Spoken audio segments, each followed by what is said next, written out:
Hello my dear students. आज हम लोग क्लास 10 के भारतीय भवन का फिजिक्स का चैप्टर नंबर 5 विद्युत धारा का चुंबकीय प्रभाव के अंतर्गत हम लोग पढ़ेंगे चुंबकीय क्षेत्र एवं चुंबकीय क्षेत्र रेखाएं। ठीक है, तो चलते हैं, देखते हैं। हम लोग इसके पहले क्लास में भी पढ़ लिए थे चुंबकीय क्षेत्र एवं चुंबकीय क्षेत्र रेखाओं के बारे में, थोड़ा सा जानकारी हमें मिल चुका है पहले भी। ठीक है, तो सबसे पहले हम देखते हैं कि चुंबकीय क्षेत्र होता क्या है। तो चुंबक अपने आसपास क्या करता है, एक तरह का क्षेत्र उत्पन्न करता है और उसी क्षेत्र को हम क्या कहते हैं, चुंबकीय क्षेत्र कहते हैं। आज जो चुंबकीय क्षेत्र रेखाएं हैं, ठीक ना, यानी कि जो चुंबकीय क्षेत्र को जिस रेखाओं द्वारा दर्शाया जाता है उसे हम क्या कहते हैं, चुंबकीय क्षेत्र रेखाएं कहते हैं। ध्यान में रखना होगा, यानी कि चुंबक अपने आसपास जितना मतलब क्षेत्र उत्पन्न करती है उसे हम क्या कहते हैं, चुंबकीय क्षेत्र कहते हैं। आज जिन रेखाओं के द्वारा चुंबकीय क्षेत्र को दर्शाया जाता है या दिखाया जाता है उन रेखाओं को हम क्या कहते हैं, चुंबकीय क्षेत्र रेखा कहते हैं। बात समझ में आ गया। तो जैसे कि मान लेते हैं, यहाँ पे हम पहला पॉइंट देखते हैं और आगे चुंबक अपने आसपास चुंबकीय क्षेत्र उत्पन्न करता है और यह क्षेत्र चुंबकीय बल लगाता है। जैसे कि मान लेते हैं चुंबक हो गया, ये तो हम जान गए कि चुंबक जो होता है अपने आसपास क्या करता है, एक तरह का चुंबकीय क्षेत्र उत्पन्न करता है। और जैसे कि मान लेते हैं किसी वस्तु को, जैसे लोहा वाला चुंबकीय वस्तु हो, अगर उसके नजदीक हम लेकर जाते हैं तो उसे अपनी तरफ खींच लेता है। तो जिस बल के कारण उसको अपनी तरफ खींचता है उसे हम क्या कहते हैं, चुंबकीय बल कहते हैं। यानी कि जो चुंबकीय क्षेत्र होता है वो अपने, जो चुंबक होता है वो अपने चारों तरफ क्या करता है, चुंबकीय क्षेत्र उत्पन्न करता है और उसके द्वारा उस पर जो बल लगता है उस बल को हम क्या कहते हैं, चुंबकीय बल कहते हैं। कोई दिक्कत। अब हम आगे चलते हैं, अगला पॉइंट देखा जाए और कि चुंबकीय क्षेत्र को चुंबकीय क्षेत्र रेखाओं के द्वारा दर्शाया जाता है। जो चुंबकीय क्षेत्र होता है उसको किसके द्वारा दर्शाया जाता है, चुंबकीय क्षेत्र रेखाओं के द्वारा दर्शाया जाता है। हम इसके पहले बता चुके हैं कि जिन रेखाओं के द्वारा चुंबकीय क्षेत्र को दर्शाया जाता है उन रेखाओं को हम क्या कहते हैं, चुंबकीय क्षेत्र रेखाएं कहते हैं। बात समझ आ रहा है ना। जैसे कि मान लिया जाए एक चुंबक हो गया, ये अपने चारों तरफ क्या करता है, चुंबकीय क्षेत्र उत्पन्न करता है। बात समझ आ रहा है ना। तो इसको चुंबकीय क्षेत्र कहते हैं। जिन रेखाओं के द्वारा इसको दर्शाया जाता है, दिखाया जाता है इस प्रकार, तो इस रेखाओं को हम क्या कहते हैं, चुंबकीय क्षेत्र रेखा कहा जाता है। बात समझ में आ गया। अब हम आगे बढ़ते हैं, इसके बाद से हम अगला देखेंगे हेडिंग क्षेत्र रेखाओं के गुण। ये थोड़ा सा इंपॉर्टेंट है, इस पर हमें विशेषकर ध्यान देना है। जो चुंबकीय क्षेत्र रेखाएं हैं उनके गुण के बारे में बताया गया है यहाँ पे। तो सबसे पहला गुण हमारा क्या कहता है, तो कह रहा है कि और क्वेश्चन पूछे कि चुंबकीय क्षेत्र के गुणों की सूची बनाइए, या कह सकता है कि चुंबकीय क्षेत्रों के गुणों के बारे में उनके गुणों को लिखिए। तो हमें लिखना होगा, तो हम लिखेंगे सजा के कि चुंबकीय क्षेत्र के गुण निम्नलिखित है। निम्नलिखित हो गया, चाहे इस प्रकार है कह सकते हैं, और उसके बाद से पॉइंट वाइज करके बना के लिखना है। तो सबसे पहला पॉइंट हम देख लेते हैं। क्षेत्र रेखाएं उत्तरी ध्रुव से निकलकर दक्षिणी ध्रुव में प्रवेश करती है और पुनः चुंबक के भीतर होती हुई उत्तरी ध्रुव पर वापस आ जाती है। बात समझा रहे ना। यानी कि जो चुंबकीय क्षेत्र रेखा है कहां से, यानी कि क्षेत्र रेखा जो उत्तरी ध्रुव से निकलती है और दक्षिणी ध्रुव में क्या करती है, प्रवेश कर जाती है, और फिर चुंबक के भीतर होते हुए कहां पहुंच जाती है, उत्तरी ध्रुव पर पहुंच जाती है। जैसे कि मान लेते हैं, यहाँ पर हम इसको देखेंगे, जैसे कि मान लीजिए एक चुंबक हो गया, इसको नॉर्थ कह देते हैं और इसको साउथ कह देते हैं। यानी कि उत्तरी ध्रुव हो गया और ये क्या हो गया, दक्षिणी ध्रुव। तो चुंबकीय क्षेत्र जो रेखाएं हैं निकलेंगी उत्तरी ध्रुव से, जाएंगी कहाँ पे, दक्षिण ध्रुव में, फिर उत्तरी ध्रुव से निकलेंगी कहाँ जाएंगी, दक्षिण ध्रुव में प्रवेश करेगी। बात समझ रहे ना। यानी कि फिर इधर से निकलेगी, फिर इधर दक्षिण ध्रुव में जाकर प्रवेश कर जाएगी। बात समझ आ रहा है। पहला पॉइंट हमारा यही कह रहा है। अब फिर दक्षिणी ध्रुव से होते हुए कहाँ पहुंच जाती है, उत्तरी ध्रुव तक पहुंच जाती है। तो पहला गुण इसका है कि जो चुंबकीय क्षेत्र रेखाएं होती है वो क्या होती है, उत्तरी ध्रुव से निकलती है और दक्षिण ध्रुव में प्रवेश हो जाती है, फिर दक्षिण ध्रुव से होते हुए चुंबक के अंदर अंदर होते हुए कहां पहुंच जाती है, उत्तरी ध्रुव पर पहुंच जाती है। कोई दिक्कत। पहला पॉइंट क्लियर। दूसरा पॉइंट देखते हैं, कह रहा है कि ध्रुव के समीप यानी कि उसके निकट, ध्रुव के समीप क्षेत्र रेखाएं घनी होती हैं, परंतु ज्यों ज्यों उनकी दूरी ध्रुव से बढ़ती जाती है उनका घनत्व क्या होता है, घटता जाता है। यहाँ पर जैसे कि मान लेते हैं, अगर हम बात करें, जैसे कि मान लो क्लास ले लिया जाए, ठीक है, जैसे छुट्टी होता है तो सारा बच्चा निकलता है, तो उसके जो द्वार होता है, दरवाजा यानी कि वहां पर क्या होता है, थोड़ा सा भीड़ टाइप में दिखाई देने लगता है ना। लेकिन जैसे जैसे बच्चा आगे बढ़ते जाता है भीड़ क्या होता है, कम होते जाता है, दूरी बढ़ते जाता है, अब बच्चा अलग अलग छिटक जाता है। बात समझे ना। बस वही सेंस यहाँ पर लगाना है। जिस ध्रुव पर से ये निकलेगा, मान लेते हैं यहाँ पर से बहुत सारी रेखाएं निकलते रहेंगे, ऐसे निकलते रहेंगे ना, तो यहाँ पर हमको ये घनी दिखाई पड़ेंगी। मतलब घना टाइप में दिखाई देगा, लेकिन जैसे जैसे इसकी दूरी क्या होता है, ध्रुव से बढ़ता जाता है और यहाँ पर घनत्व तो क्या होता है, घटता जाता है। बात समझ में आ गया। अगला पॉइंट देखते हैं, तीसरा कह रहा है कि क्षेत्र रेखाओं के किसी बिंदु पर खींची गई स्पर्श रेखा उस बिंदु पर उस क्षेत्र की दिशा बताती है। मान लेते हैं कोई क्षेत्र रेखा, उस पर अगर कोई हम बिंदु खींच देते हैं तो उससे हमें क्या जानकारी मिलेगी, यानी उस क्षेत्र रेखा की हमें दिशा की जानकारी मिलेगी। यानी अगर कोई भी स्पर्श रेखा पर अगर हम बिंदु खींच देते हैं तो उससे हमें क्या पता चलता है, यानी कि उस क्षेत्र रेखा की दिशा की जानकारी हमें पता चल जाता है। क्लियर।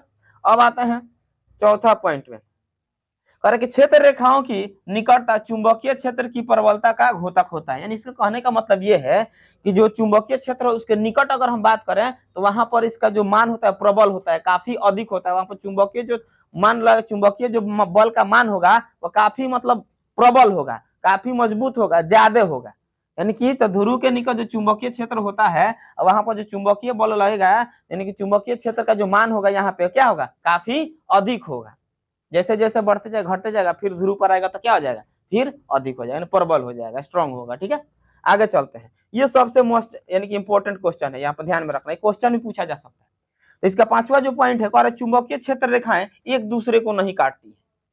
इसमें एक गुण पाया जाता है, एक नौ चुंबकीय क्षेत्र रेखा को हम गुजार दें तो वो एक दूसरे को काटेंगी नहीं। तो क्वेश्चन हमसे ये पूछा जाता है क्यों नहीं काटती है।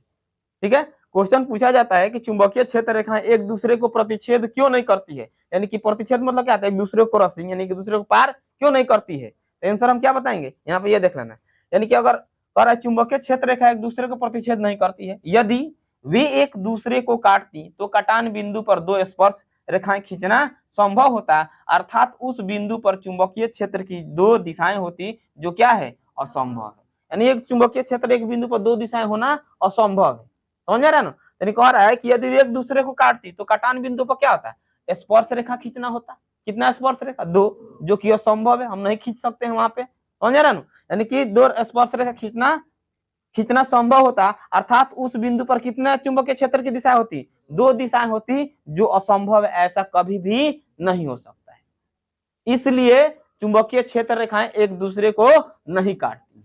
बात समझ में आ गया ना। यानी कि अगर इसको ऐसे ध्यान में रखना है, हमको लिखना होगा पॉइंट ना, तो इतना भी लिख देंगे तो कोई दिक्कत नहीं, पूरा लिखने की जरूरत नहीं है। लेकिन जब हमसे क्वेश्चन पूछा जाएगा कि दो चुंबकीय क्षेत्र रेखा एक दूसरे को प्रतिच्छेद नहीं करती है, तो हमें ये पूरा बताना होगा चुंबकीय क्षेत्र एक दूसरे को प्रतिच्छेद नहीं करती है, यदि वे एक दूसरे को काटती तो काटान बिंदु पर दो स्पर्श रेखाएं खींचना संभव होता है, अर्थात उस बिंदु पर चुंबकीय क्षेत्र की दो दिशाएं होती जो असंभव है, इसलिए चुंबकीय क्षेत्र रेखाएं एक दूसरे को प्रतिच्छेद नहीं करती। क्लियर। चलो ध्यान में रखना है, चुंबकीय क्षेत्र रेखा का गुण पूछा जाए तो कहेंगे क्षेत्र रेखा उत्तरी ध्रुव से निकलकर दक्षिण ध्रुव में प्रवेश करती है और पुनः चुंबक के भीतर होती उत्तरी ध्रुव पर वापस आ जाती है। ध्रुवों के समीप क्षेत्र रेखा घनी होती है, परंतु ज्यों ज्यों उनकी दूरी ध्रुव से बढ़ती जाती है उनका घनत्व क्या होता है, घटते जाता है। क्षेत्र रेखा की किसी बिंदु पर खींची गई स्पर्श रेखा उस बिंदु पर उस क्षेत्र की दिशा बताती है। क्षेत्र रेखा की निकटता चुंबकीय क्षेत्र की प्रबलता का घोतक होता है, कि स्ट्रांग होता है, और चुंबकीय क्षेत्र रेखा एक दूसरे को नहीं काटती। इतना भी लिख देंगे तो हमारा काम चल जाएगा। क्लियर। अब हम आगे बढ़ते हैं, अगला हमारा मिलेगा हेडिंग ये वाला, कह रहा है कि विद्युत धारा चुंबकीय क्षेत्र उत्पन्न करती है। विद्युत धारा चुंबकीय क्षेत्र उत्पन्न करती है, तो कैसे हम इसको जानेंगे, जो विद्युत धारा है वो चुंबकीय क्षेत्र उत्पन्न करता है।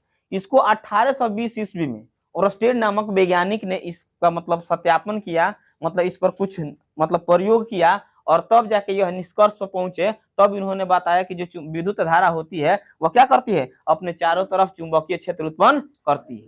जैसे मान लेते हैं, इसको हम समझने के लिए थोड़ा पहले हम समझ लेते हैं। जैसे कि मान लिया जाए एक हम तार ले लेते हैं, ठीक है, तार ले लिया जाए, उसको मतलब हम तान दिए, ऐसे मान लो तार है, तान दिया गया, ठीक है। अब इसके नीचे हम क्या करेंगे, एक सुई ले लेंगे, यानी चुंबकीय सुई ले लिया जाए, और उसको मतलब इसके मतलब ऐसे एन साइड, एन और एन नॉर्थ और साउथ करके मतलब उसके नीचे रख देंगे। ये रख देने के बाद हम देखेंगे कि जैसे रखा गया है वैसा ही पड़ा हुआ है, लेकिन जैसे ही हम इसमें धारा का प्रवाह शुरू करा देते हैं, यानी जो तार लिए हैं उसमें हम धारा का प्रवाह शुरू कर देते हैं, तो फट से यह तार क्या हो जाएगा, जो नीचे वाला सुई रखा गया है वह विक्षेपित होकर इस तार के लंबवत हो जाता है।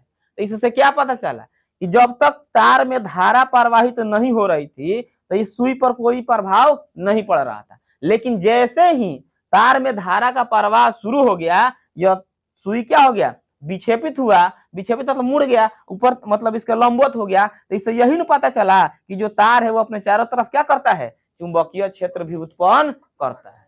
ठीक है, अब इसको हम समझते हैं। तो कह रहा कि 1820 में ओरस्टेड नामक वैज्ञानिक ने यह पता लगाया कि जब किसी चालक से विद्युत धारा प्रवाहित की जाती है तब चालक के चारों ओर चुंबकीय क्षेत्र उत्पन्न होता है। किसने बताया था, ओरस्टेड नामक वैज्ञानिक ने बताया था। कब बताया था, 1820 ईस्वी में बताया था। क्या बताया था कि जब भी किसी चालक पदार्थ में यानी चालक तार में धारा प्रवाहित किया जाता है तो वो तार अपने चारों तरफ क्या करता है, चुंबकीय क्षेत्र उत्पन्न करता है। इस तरह पूछा जा सकता है क्वेश्चन कि किसने बताया था कि जब किसी धारा के जब किसी चालक तार में धारा प्रवाहित किया जाता है तो वह चारों तरफ अपना चुंबकीय क्षेत्र उत्पन्न करता है। यह कथन किसका है, यह कथन किसका है, ओरस्टेड का है। कब बताया था, 1820 ईस्वी में। हर पॉइंट में ऑब्जेक्टिव क्वेश्चन छुपा हुआ है, इसलिए हमें हर पॉइंट को बढ़िया से क्लियर करते हुए आगे बढ़ना है। अब देखो, जब इसको दिखाने के लिए उन्होंने एक प्रयोग किया, ये प्रयोग क्या है, ये ओरस्टेड का प्रयोग है। क्वेश्चन हमसे पूछा जाएगा ओरस्टेड यानी कि विद्युत, ये पूछा जा सकता है कि किसी चालक तार में धारा प्रवाहित करने से चारों तरफ उसके चुंबकीय प्रभाव उत्पन्न होता है, इसे दिखाने के लिए ओरस्टेड ने कौन सा प्रयोग किया, चाहे ओरस्टेड के प्रयोग का वर्णन करें। तो हम इस प्रकार वर्णन करेंगे। सबसे पहले कह रहा है कि ओरस्टेड का प्रयोग, तो कह रहा है इस प्रयोग में चालक तार ए बी को उत्तर दक्षिण दिशा में तान दिया जाता है। कोई तार ले लिया गया ए और बी, इसको उत्तर और दक्षिण दिशा में क्या करते हैं, तान देते हैं, खींच देते हैं, खींच के रख दिया जाता है। तार के ठीक नीचे एक चुंबकीय सुई एनएस रख दिया जाता है, यानी कि जो तार है उसके ठीक नीचे हम क्या करेंगे, एक चुंबकीय सुई एनएस यानी कि नॉर्थ और साउथ होता है ना, उसमें उसको रख दिया जाता है। जब तार से कोई विद्युत धारा नहीं प्रवाहित होती है तब सुई पृथ्वी के चुंबकत्व के कारण उत्तर दक्षिण दिशा में स्थिर रहता है। बात समझ रहे ना, यानी कि हम तार खींच दिए हैं और उसमें धारा प्रवाहित अभी तक नहीं किए हैं, तो जिस प्रकार यानी कि जो सुई है वह उत्तर और दक्षिण दिशा में पृथ्वी के चुंबकत्व के कारण वहीं पर क्या है, बना हुआ है, स्थिर है। अब देखो, परंतु जब तार ए बी में विद्युत धारा प्रवाहित की जाती है तब सुई विक्षेपित होकर तार के लगभग तार के लंबवत हो जाता है। इससे यह साबित होता है कि विद्युत धारा चुंबकीय क्षेत्र उत्पन्न करता है। क्लियर हो गया, यानी कि जब हम तार में धारा प्रवाहित करते हैं तो ये जो सुई है वो क्या होता है, विक्षेपित हो जाता है। अब विक्षेपित हो जाता है तो इससे हमें इस बात की जानकारी मिल जाती है कि जो तार है उसमें जब धारा प्रवाहित किया गया है तो वह भी क्या करता है, अपने चारों तरफ चुंबकीय क्षेत्र उत्पन्न करता है। इससे यह साबित भी हो सकता है। ठीक है, तब इस बात को हम समझ चुके हैं। यानी कि सबसे पहले इस प्रयोग में उन्होंने क्या किया, एक तार लिया, तार ए और बी, मतलब एक सिरा का नाम ए रख देंगे, दूसरा सिरा का नाम क्या रख दिया गया, बी रख दिया गया। अब उसके बाद ठीक नीचे उन्होंने एन एस, एक सुई है चुंबकीय, मतलब चुंबक वाला जो छड़ होता है चुंबकीय सुई है, तो उसको रख दिया गया। नॉर्थ और साउथ हो जाएगा। जब तक ये देखा गया कि जब तक हम तार में धारा प्रवाहित नहीं कर रहे हैं तो जो सुई था वह ज्यों का त्यों था, यानी पृथ्वी के चुंबकत्व के कारण उत्तरी और दक्षिण ध्रुव दिशा में क्या हुआ था, बना हुआ था। लेकिन जैसे ही तार में धारा प्रवाहित कराई जाती है तो वह सुई क्या होता है, तार से विक्षेपित होकर लगभग उसके लंबवत हो जाता है। इससे हमें यह बात की जानकारी हो जाती है कि जो तार है वो अपने चारों तरफ क्या कर रहा है, चुंबकीय क्षेत्र उत्पन्न कर रहा है। कोई दिक्कत? अब हम आगे चलते हैं। अब हम देखेंगे धारावाही सीधे चालक के कारण चुंबकीय क्षेत्र। ठीक है, तो धारावाही सीधे चालक के कारण जो चुंबकीय क्षेत्र है, तो इसकी जानकारी हमें किसने दिया था, मैक्सवेल ने दिया था। उन्होंने भी प्रयोग किया था। इसमें बहुत सारा प्रयोग के बारे में हमें जानना है। तो सबसे पहले हम चलते हैं, कह रहा है कि धारा की दिशा और उससे संबंध चुंबकीय क्षेत्र की दिशा की जानकारी मैक्सवेल के दक्षिण हस्त नियम से मिलता है। ठीक है, यानी मिलती है। कह रहा है जो धारा की दिशा है और जो चुंबकीय क्षेत्र की दिशा है उसकी जानकारी हमें किससे मिलती है, मैक्सवेल के दक्षिण हस्त नियम से। तो मैक्सवेल का दक्षिण हस्त नियम क्या है, बहुत ठेंगा दिखाया होगा तुम लोग, फिर हमको इसी में ठेंगा देकर काम चला लेना है। जहां हमको मिला मैक्सवेल का दक्षिणी हस्त, फट से ठेंगा ऊपर, समझ में आ रहा है ना। तो यहाँ से हमारा दक्षिणी हस्त नियम मिल जाएगा। तो जैसे कि मान लेते हैं, इसको समझने के लिए जैसे एक तार ले लिया गया, धारावाही तार है, और उसको हम क्या करें, हमने दाएं हाथ की मुट्ठी में इस प्रकार पकड़ना है। जैसे कि मान लेते हैं तार है, समझ में आ रहा है ना, इसको ऐसे पकड़ना है। ये जो अंगूठा दिखाई दे रहा है, अंगूठा बताएगा धारा की दिशा, और जो हाथ की जो बाकी सब अंगुलियां है वह क्या करे, जैसे हिल रहा है ना, ये क्या बताएगी, यानी इसके चुंबकीय क्षेत्र की दिशा बताएंगे। बात समझ रहे हैं, यानी कि जो अंगूठा है वह क्या बताएगा, धारा की दिशा बताएगा, और जो हाथ की बाकी अंगुलियां हैं वो क्या बताएंगी, यानी कि चुंबकीय क्षेत्र की दिशा बताएंगी। यही प्रयोग किसने किया था, मैक्सवेल ने किया था, और इसी को कहा जाता है मैक्सवेल का दक्षिणी हस्त नियम। तो अगर भूल भी जाते हैं तो फट से ठेंगा दिखाएंगे, हमारा मैक्सवेल का नियम क्लियर हो जाएगा। बात समझ रहे ना? चलो देखते हैं इसको। कह रहा मैक्सवेल का दक्षिणी हस्त नियम क्या है, कह रहा यदि धारावाही तार को दाएं हाथ की मुट्ठी में इस प्रकार पकड़ा जाए कि अंगूठा धारा की दिशा की ओर संकेत करता हो, तो हाथ की अन्य अंगुलियां चुंबकीय क्षेत्र की दिशा व्यक्त करें। बात समझ रहा ना? यानी कह रहा है कि धारावाही तार को अगर हम दाएं हाथ की मुट्ठी में इस प्रकार पकड़े कि जो अंगूठा है वह धारा की दिशा बताता हो, तो हाथ की जो बाकी अन्य अंगुलियां हैं वह क्या बताएंगी, चुंबकीय क्षेत्र की दिशा बताएंगे। यही हमारा मैक्सवेल का नियम है। बात समझ में आ गया?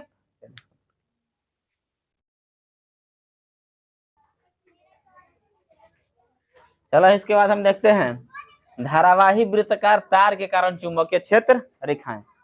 जो वृत्ताकार तार है उसमें हम कैसे पता लगा सकते हैं कि जो उसमें धारा प्रवाहित किया जाएगा तो कैसे पता चलेगा कि ये भी चुंबकीय क्षेत्र उत्पन्न करता है कि नहीं उत्पन्न करता है। तो सबसे पहले उसे हम क्या करेंगे, एक तांबा का तार लिया जाएगा, ठीक है, और उसको मोड़ कर क्या करेंगे, एक वृत्ताकार रूप दे देंगे, और उस तार के दो जो सिरा निकला रहेगा उसको मतलब बैटरी और स्विच वगैरह से जोड़ा जाएगा, ठीक ना। और उसके बाद एक गत्ता लेना है, गत्ता समझ में आता है, जैसे कि मान लिया पटरा वगैरह चाहे कूट का एक मतलब गट्टा ले लेना है, और उसमें दो जगह होल करना है, और होल करके उस तार को हमें उसी तरफ पार करना, जैसे मान लिया गत्ता हो गया, इसमें होल कर देना है, यहाँ होल कर देना है, और तार को ऐसे पार कराना है कि आधा हिस्सा ऊपर आ जाए और आधा हिस्सा नीचे आ जाए। और जब तार का दो सिरा निकलेगा उसको हम बैटरी से जोड़ देंगे, और उसके बाद से स्विच को बंद करके, यानी जब स्विच खुला रहेगा तो धारा प्रवाहित होगा नहीं होगा, स्विच को क्या करना है, बंद करके, और उसके बाद उस पर जो गत्ता है उस पर लोहा का महीन चूर्ण छिड़क देंगे चारों तरफ, मैंने गत्ता पे छिड़क दिया गया। अब हम क्या करेंगे, इसको धारा प्रवाहित शुरू कराते हैं। तब जब धारा प्रवाहित होगा तो इस पर मतलब हल्का हल्का थपथपाना है, धीरे धीरे, जैसे जैसे मारते जाएंगे हम देखेंगे कि जो लोहा का चूर्ण अलग अलग था, मतलब चारों तरफ हम छींटे थे, वो क्या होता है, जो तार है ना, तार निकला उसके चारों तरफ वृत्ताकार रूप में क्या होगा, मतलब वहां पर जाकर व्यवस्थित हो जाएगा। तो इससे हमें क्या पता चलेगा कि जो जो वृत्ताकार तार है और उसमें जो हम धारा प्रवाहित कर रहे हैं तो उसमें भी क्या होता है, चुंबकीय पैटर्न का हमें जानकारी मिल जाएगी। बात समझ रहे हो? तो यही प्रयोग इसमें बताना है, कह कि धारावाही वृत्ताकार तार के कारण चुंबकीय क्षेत्र रेखाएं, हमसे पूछा भी जा सकता है, कह दे कि धारावाही वृत्ताकार तार के कारण चुंबकीय क्षेत्र रेखाओं का वर्णन करें या उसको दर्शाइए, तो हम ऐसे बताएंगे। क्या बताएंगे, देखते हैं इस पॉइंट को। पर तांबा का एक मोटा तार लेकर उसे वृत्ताकार रूप में मोड़ देते हैं, ठीक है। सबसे पहला हमारा क्या है, उसमें हम एक तांबा का तार लेंगे और उसे एक वृत्ताकार रूप में मोड़ देना है।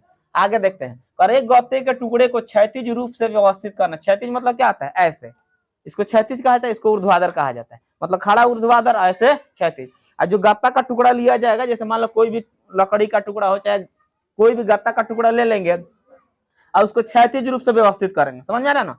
अब देखते हैं, और गत्ते के टुकड़े में दो छेद कर उसे वृत्ताकार तार के इस प्रकार पार करते हैं कि तार का आधा वृत्त के गत्ते के ऊपर हो और आधा तार के गत्ते के नीचे, यहाँ तक, ठीक है। यानी अब क्या करना है, उस गत्ते में हमको दो वृत्ताकार छिद्र मतलब छिद्र कर देना है, और जो तार है उसको इस तरह हम पार कराएंगे कि तार जो वृत्ताकार तार है उसका आधा हिस्सा ऊपर और आधा हिस्सा नीचे। यहाँ पर देख सकते हैं कि आधा ऊपर आधा यानी पार कराएगा ना ऐसे, जैसे कि मान लो यहाँ पे होल किया गया है, ठीक है, और यहाँ से जो गत्ता है ये गत्ता है, इसमें तार वृत्ताकार जो तार मोड़ा गया उसको आधा ऊपर आधा नीचे, इस प्रकार पार कराया जाएगा, ठीक है। तार के खुले सिरों को बैटरी तथा एक स्विच से जोड़ देते हैं। जो तार का जो खुला सिरा है, यहाँ पर ये बैटरी का सिंबल है, क्या किया जाता है, इससे लियाकर जोड़ दिया जाता है, और स्विच मतलब यहाँ पर लगाया गया है, और जोड़ देते हैं, और स्विच से भी जोड़ा जाता है। गत्ते के पूरे टुकड़े पर कुछ लौह चूर्ण छिड़क देते हैं। जो टुकड़ा दिख रहा है इस पर क्या करना, हमको लौह का चूर्ण छिड़क देना है। अब स्विच को बंद कर दिया जाए, स्विच को हम क्या करेंगे, बंद कर, स्विच बंद हो गया, अब धारा प्रवाहित होगा, बंद कर देते हैं। तार में विद्युत धारा प्रवाहित करते हैं और गत्ते के टुकड़े को धीरे धीरे क्या कहते हैं, थपथपाते हैं। उसके बाद जब स्विच बंद कर दिया गया, धारा प्रवाहित शुरू हो गया, और जो गत्ता है उस पर हम धीरे धीरे क्या करेंगे, थपथपाएंगे। लौह चूर्ण दोनों तारों के चारों ओर सकेंद्रिक वृत्तों के रूप में व्यवस्थित हो जाता है। इनसे वृत्तीय लूप में धारा के कारण चुंबकीय क्षेत्र के पैटर्न का पता चलता है। अब जब इसमें धीरे धीरे हम थपथपाएंगे तो जो लोहा का चूर्ण होगा ये चारों तरफ क्या करेगा, यानी सकेंद्रिक वृत्त, सकेंद्रिक मतलब क्या आता है, एक ही केंद्र के चारों तरफ वृत्त बनेगा। जैसे कि मान लिया जाए एक वृत्त हो गया, और इसके चारों तरफ, इसका दोनों का केंद्र क्या होना चाहिए, सेम होना चाहिए, तब उसको सकेंद्री कह सकते हैं। ठीक है, तो इसके चारों तरफ क्या होगा, लोहा का चोड़ एक वृत्ताकार रूप मतलब वृत्ताकार रूप ले लेगा। इससे हमें पता चल जाता है कि ये भी क्या कर रहा है, अपने चारों तरफ वृत्तीय रूप में क्या कर रहा है, चुंबकीय क्षेत्र उत्पन्न कर रहा है। क्लियर हो गया। अब हम आगे चलते हैं, परिनालिका के बारे में थोड़ा बहुत जान लेते हैं। परिनालिका के कारण चुंबकीय क्षेत्र, तो परिनालिका के कारण यानी सबसे पहले हम परिनालिका देख लेते हैं कि परिनालिका क्या होता है।